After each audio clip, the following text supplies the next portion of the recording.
नमस्कार मित्रों, आज हम आपको कराएंगे कैलाश मानसरोवर के दर्शन। कैलाश यानी शिव सदियों से देवता, दानव, योगी, मुनि और सिद्ध महात्मा यहाँ तपस्या करते आए हैं। प्राचीन ग्रंथों में उल्लेख है कि हिमालय जैसा कोई दूसरा पर्वत नहीं है। यह भगवान का निवास है, क्योंकि यहाँ कैलाश और मानसरोवर स्थित है। हिंदुओं के अलावा बौद्ध और जैन धर्म में भी कैलाश मानसरोवर को पवित्र तीर्थ स्थान माना जाता है। श्रद्धालुओं को यहाँ आध्यात्मिक सुख की प्राप्ति होती है। पौराणिक मान्यताओं के अनुसार यह जगह कुबेर की नगरी है। जैन धर्म में कैलाश को अष्टपद पर्वत भी कहा जाता है। कैलाश पर्वत की ऊंचाई समुद्र तल से लगभग 22,000 फीट है। यही वो पर्वत चोटी है जहां आज तक कोई नहीं जा सका है। यहाँ से महाविष्णु के कर कमलों से निकलकर गंगा कैलाश पर्वत की चोटी पर गिरती है। यहीं से 4 महानदियों का उद्गम होता है, सतलुज, सिंधु, ब्रह्मपुत्र, कर्णाली, और फिर ये नदियाँ चारों दिशाओं में जाती है। कैलाश को धरती का केंद्र बिंदु भी माना जाता है। कैलाश मानसरोवर चीन के तिब्बत प्रदेश में स्थित एक तीर्थ है, जिसे गण पर्वत भी कहा जाता है। बर्फ से आच्छादित रहने वाले 22,000 फुट ऊंचे शिखर और उससे लगे मानसरोवर का यह तीर्थ मानसकंड भी कहलाता है। हर साल सैकड़ों श्रद्धालु कैलाश मानसरोवर की यात्रा करते हैं। अब बात करते हैं कि यहाँ कैसे जाएं। यात्रियों को कैलाश मानसरोवर की यात्रा करने से पहले कुछ विशेष बातों का ध्यान रखना पड़ता है। कैलाश मानसरोवर की यात्रा के दौरान यात्रियों को 22,000 फुट की ऊंचाई तक भी जाना पड़ सकता है। चीन से वीजा और परमिट मिलने के बाद ही आप कैलाश मानसरोवर की यात्रा कर सकते हैं। यात्रा 2 तरह से की जा सकती है। पहला, भारत सरकार द्वारा आयोजित यात्रा, जिसमें 2 ऑप्शन अवेलेबल हैं। लिपुलेख के रास्ते, पैदल मार्ग। इस रास्ते 18 जत्थे, टोटल 60 लोग जत्थे में यानी 180 यात्री कुल प्रतिवर्ष पूरे भारतवर्ष से लॉटरी द्वारा चयनित किए जाते हैं। दूसरा, कुछ साल पहले नथुला सिक्किम के रास्ते होते हुए 8 जत्थे, प्रति व्यक्ति 50 जत्था यानी 400 यात्री। इन दोनों मार्गों को अगर हम जोड़ें तो कुल 1480 यात्री प्रतिवर्ष लॉटरी द्वारा कैलाश मानसरोवर की यात्रा करते हैं। इसके बाद आप निजी बस से भी कैलाश मानसरोवर की यात्रा को पूर्ण कर सकते हैं। वैध पासपोर्ट, भारतीय नागरिक होने का प्रमाण पत्र, आयु 18 वर्ष से अधिक और 70 साल से कम, शारीरिक रूप से स्वस्थ होने के बाद ही आपको कैलाश मानसरोवर के दर्शन संभव हैं। कैलाश मानसरोवर की यात्रा को सबसे श्रेष्ठ माना गया है। तभी तो सिर्फ हिंदू धर्म के ही नहीं, हर एक धर्म के श्रद्धालुओं की यहाँ आकर यात्रा परिपूर्ण होती है। मानसरोवर की परिक्रमा का बहुत ही महत्व है। तिब्बती लोग 3 या 13 परिक्रमा का महत्व मानते हैं और अनेकों श्रद्धालु दंड प्रणिपात करके परिक्रमा पूरी करते हैं। धारणा ऐसी है कि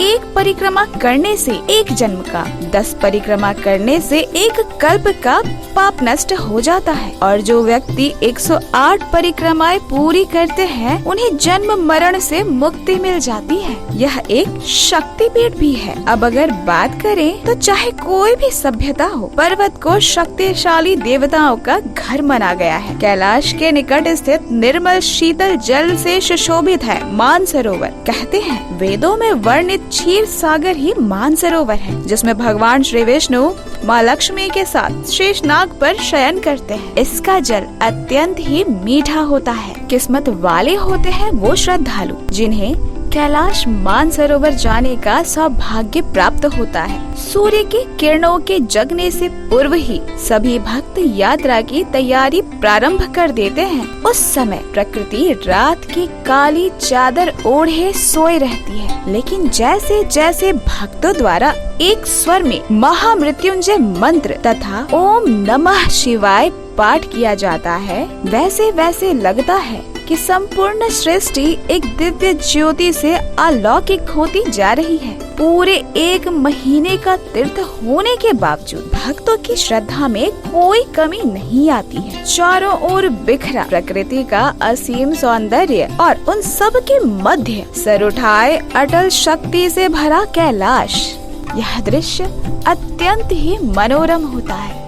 सत्यम शिवम सुंदरम, ये वो 3 शब्द हैं जिन्हें समझने की कोशिश मनुष्य सदियों से करता आ रहा है। सत्य क्या है, शिव क्या है, सुंदर क्या है? कैलाश मानसरोवर को देख आपको सारा जवाब यही मिल जाता है। जिसने सुबह का सूरज देखा है उसके लिए सूरज का उगना सच है। ने शाम देखी है उसका सच है सूरज का डूबना। शिव श्रद्धा, प्यार और विश्वास है। शिव एक पर्वत को श्रद्धा, प्यार और विश्वास के कारण पूजा जाना, यही सत्य है, यही शिव है, यही सुंदर है। बर्फ के मुकुट से सजे कैलाश पति का ये रूप देखने में शिवलिंग की तरह दिखाई पड़ता है। जय हो भोलेनाथ की, जय हो कैलाशपति की। वैसे तो कैलाश पर्वत के पास कई पर्वत श्रेणियां हैं, लेकिन सबसे निकट स्थित पर्वत शिखरों में से एक को नंदी का स्वरूप माना जाता है। यह कैलाश पर्वत के दाईं ओर स्थित है। श्रद्धालु कैलाश मानसरोवर की यात्रा के लिए ललायित रहते हैं। चलते चलते सभी श्रद्धालु यम द्वार तक पहुँचते हैं। कहते हैं कि यम द्वार से होकर जाने वाले श्रद्धालुओं को मृत्यु का भय कम रहता है। हजारों फीट की ऊंचाई के साथ ऑक्सीजन की भी कमी को झेलते हुए श्रद्धालु गौरीकुंड आ पहुँचते हैं। डोलमा पर्वत को माँ पर्वत का रूप माना जाता है। कैलाश मानसरोवर अनेकों रहस्यों से घिरा हुआ है। तो अगर हम बात करें कैलाश मानसरोवर के रहस्यों की, तो कैलाश मानसरोवर के रास्ते में आने वाला 2 तालाबों में राक्षस ताल खारे पानी का झील है। इसे देवताओं की झील माना जाता है। मानसरोवर जो कि देवताओं का झील कहा जाता है, वहाँ पर पहुँचना ही बड़े सौभाग्य की बात कही जाती है। अलौकिक शक्तियों के साथ यह धरती का सबसे शक्तिशाली स्थान है। यहाँ की चेतना इतनी अत्यधिक प्रबल है कि जब आप यहाँ पर ध्यान लगाते हैं तो आपका संपर्क संसार की सर्वोच्च शक्तियों से जुड़ जाता है।